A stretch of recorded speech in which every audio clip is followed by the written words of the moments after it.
వాళ్ళందరికీ very good morning. కొంచెం bad weather అయినా అందరూ ఓపిక చేసుకుని వచ్చారు. అండ్ మా స్పెషల్ గెస్ట్ ప్రవీణ్ గారికి very good morning and thanks వచ్చినందుకు. అండ్ మధుశాలిని గారికి అంటే ఒక మంచి కంటెంట్ ఉన్న కథ యాక్సెప్ట్ చేసి దాన్ని ఇంతమంది ఆడియన్స్కి ప్రజెంట్ చేయడం అనేది యాక్చువల్లీ అంటే టీమ్కి ఇంపార్టెంటే, అట్ ది సేమ్ టైం నాకు చాలా అంటే నేను అదృష్టంగా అనుకుంటున్నాను. అంటే ఇంత మంచి ప్లాట్ఫామ్ నాకు ఎస్టాబ్లిష్ అయింది. So I'm very grateful, thankful ma'am. And తర్వాత మా ప్రొడ్యూసర్స్, కో ప్రొడ్యూసర్స్ గారికి అండ్ డైరెక్టర్ గారి గురించి చెప్పాలి. అంటే మీ అందరికీ ఆమిర్ ఖాన్ గారు పర్ఫెక్షనిస్ట్ అని తెలుసు. ఆయనకి మించి అనమాట.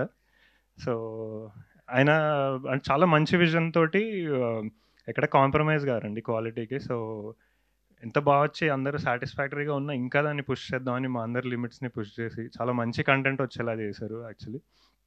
సో అగైన్ థ్యాంక్స్ అండి. అంటే నన్ను ఈ ప్రాజెక్ట్లో ఇన్వాల్వ్ చేసినందుకు ఐఎమ్ వెరీ గ్రేట్ఫుల్ అగైన్.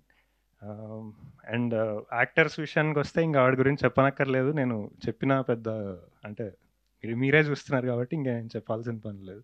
చిన్నప్పటి నుంచి ఫ్రెండ్, అంటే లైక్ మేము వైజాగ్లో ఉన్నప్పుడు కలిసి షార్ట్ ఫిల్మ్స్ చేసేవాళ్ళని. So I really like Pushpak Vimanam, తన ఫస్ట్ ఫిలిం. సో నాకు ఈ ట్రైలర్స్, టీజర్స్ చూస్తున్నప్పుడు నాకు చాలా మంచి పాజిటివ్ వైబ్ వచ్చింది. అంటే చాలా ఇన్నోసెంట్ లవ్ స్టోరీ, ఒక ఊరిలో లవ్ స్టోరీ. చాలా రోజులు అయింది కదా ఊరిలో లవ్ స్టోరీ చూసి అనిపించింది నాకు. అంటే మన తెలుగు ఇండస్ట్రీలో నేను లాస్ట్ టైం చూస్తుంది ఉయ్యాల జంపాలనుకుంటా. సో నాకు చాలా మంచి రియలిస్టిక్గా యాక్టర్స్ చాలా న్యాచురల్గా చేశారు. అంటే నాకు అప్పుడు టీజర్ రిలీజ్ అయినప్పుడు ఆ శారీలు అమ్మడం చాలా చాలా చాలా బాగా అనిపించింది. That was so cute. So అదే అంటే సృజన్, లైక్ కంగ్రాట్స్ ఫర్, అంటే నాకు ప్రొడ్యూసర్ కూడా నువ్వే అని తెలిసింది. అంటే ఐ నో ఒక ఇలాంటి సినిమాని పులప్ చేయడానికి చాలా కష్టమండి. అంటే ఒక ఐడియా ఉంటుంది, ఒక సపోర్ట్, అంత పెద్ద సపోర్ట్ దొరకదు. సో తనకు తానే ప్రొడ్యూస్ చేసుకొని, తనకు తనే రైటింగ్ రాసుకొని, తనకు తనే డైరెక్షన్, తనకు తన యాక్టర్స్ని పెట్టుకొని, it's not an easy job. Finally ఇమీడియట్గా రిలీజ్ దొరికింది దానికి. I'm so happy. Thank you Madhushalini garu for encouraging this kind of films.